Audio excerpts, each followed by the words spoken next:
রাতের বেলা ঘুমানোর সময়ও আয়াতুল কুরসি তেলাওয়াত করতে হয়। এই হাদিসের রাবি হচ্ছেন আবু হুরায়রা রাদিয়াল্লাহু তাআলা আনহু, যাকে নবী সাল্লাল্লাহু আলাইহি ওয়াসাল্লাম গনিমতের মাল পাহারা দেওয়ার দায়িত্ব দিয়েছিলেন। প্রথম রাতে আবু হুরায়রা রাদিয়াল্লাহু আনহু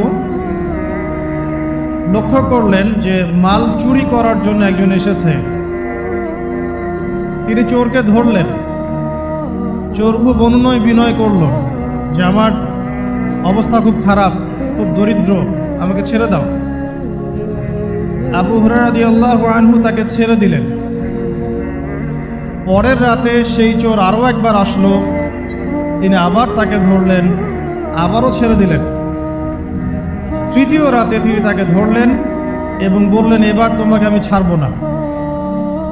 তখন সেই ব্যক্তি বিখ্যাত সাহাবী আবু হুরায়রা রাদিয়াল্লাহু আনহুকে বলছেন যে আমি তোমাকে বিশেষ একটা আমল শিখিয়ে দিব, যে আমলটা করলে পরে রাতের বেলা শয়তান তোমার নিকটবর্তী হবে না।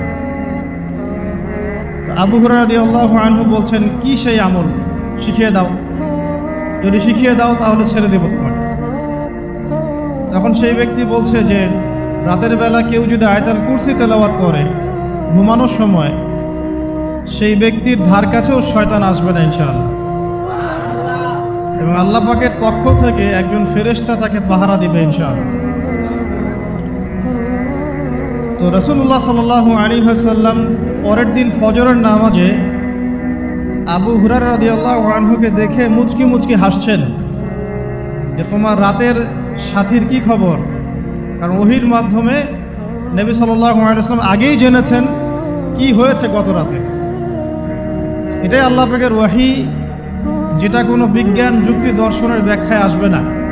আসবে না। তো আবু হুরায়রা রাদিয়াল্লাহু আনহু বলছেন যে আমি তো ইয়া রাসূলুল্লাহ তাকে ছেড়ে দিয়েছিলাম, পরে আবার এসেছে, আবার ধরেছি, আবার ছেড়ে দিয়েছি, আবার এসেছে। এবার ছাড়বো না পণ করেছিলাম, কিন্তু এবার সে আমাকে একটা আমল শিখিয়ে দিয়েছিল। তো এই আমল শেখানোর বদৌলতে আমি ওকে ছেড়ে দিয়েছি। কি আমল? রাতের বেলা আয়াতুল কুরসি তেলাওয়াত করলে শয়তান নিকটবর্তী হবে না, এবং রাতের বেলা একজন ফেরেশতা আল্লাহর পক্ষ থেকে ওই ব্যক্তিকে পাহারা দিবে ইনশাআল্লাহ। তো রাসূলুল্লাহ সাল্লাল্লাহু আলাইহি ওয়াসাল্লাম বলছেন এই কথা শুনে যে তোমার কাছে এসেছিল সে হচ্ছে ইবলিস, শয়তান। সে যতগুলো কথা বলে তার বেশিরভাগ কথাই সে মিথ্যা বলে, তবে এই কথাটা সে সত্য বলেছে। তার মানে আয়াতুল কুরসির ফজিলত কে জানিয়ে দিল? তাহলে জ্ঞান যদি সত্য হয়, জ্ঞানটা যদি সত্য হয়, মানে আল্লাহ এবং তার রাসূলের দলিল থাকে সেখানে, তো সেই সত্য জ্ঞানটা নেয়ার ব্যাপারে কোনো প্রতিবন্ধকতা থাকবে না। যে কোনো ব্যক্তি এমন কোনো কথা বলুক যেটা কোরআন এবং সুন্নাহর সাথে মিলে গেছে, এই কথা নিতে কি কোনো আপত্তি আছে? নাই। আর যে কোনো ব্যক্তি যত বড় আলেম হোক আর স্কলার হোক আর বুদ্ধিজীবী হোক না কেন, তার কথা যদি কোরআন সুন্নাহর সাথে না মেলে, সেই কথা কি আমরা গ্রহণ করব? এই সহজ কথাটা মেনে নিলে কিন্তু মুসলিমদের মাঝে কোনো ইখতিলাফ থাকে না।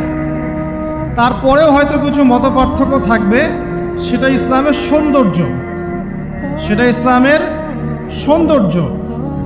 যেমন আপনি ফজরের আগে বেতরের নামাজ পড়ছেন, তাহাজ্জুদের নামাজ পড়ে বেতরের নামাজ পড়ছেন, তারপরে 2 রাকাত সুন্নত পড়ছেন, তারপরে ফরজ পড়ছেন, ঠিক আছে?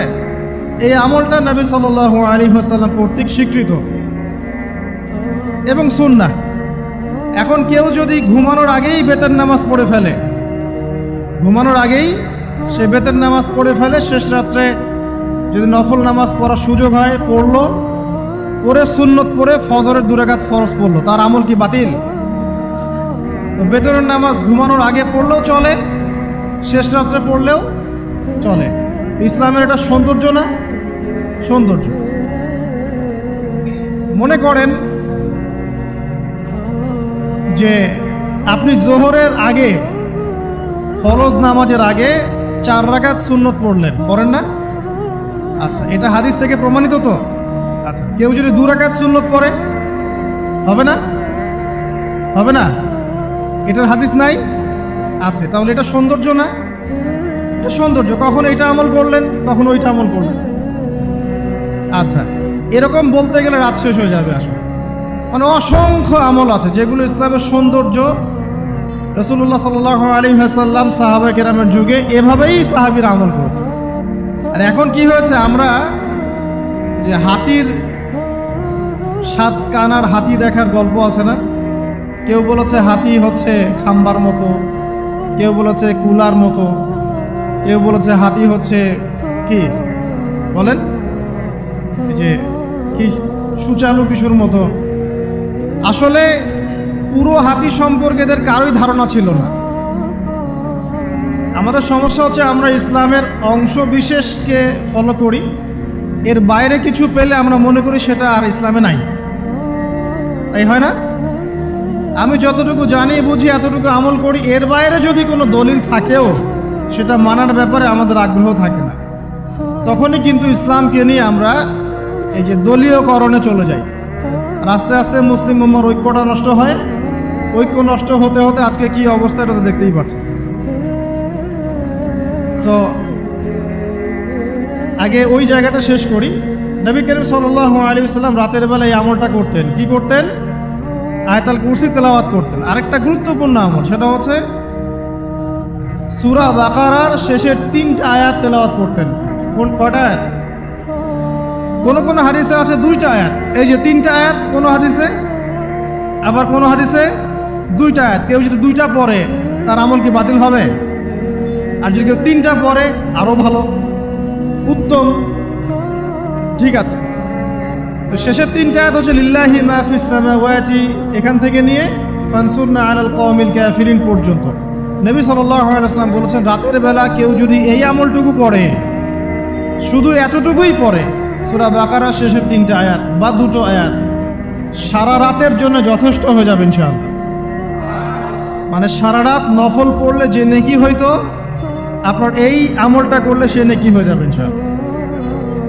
এবং আরেকটা ব্যাখ্যা হচ্ছে সারা রাতের দৃশ্য অদৃশ্যের যে ক্ষতি আছে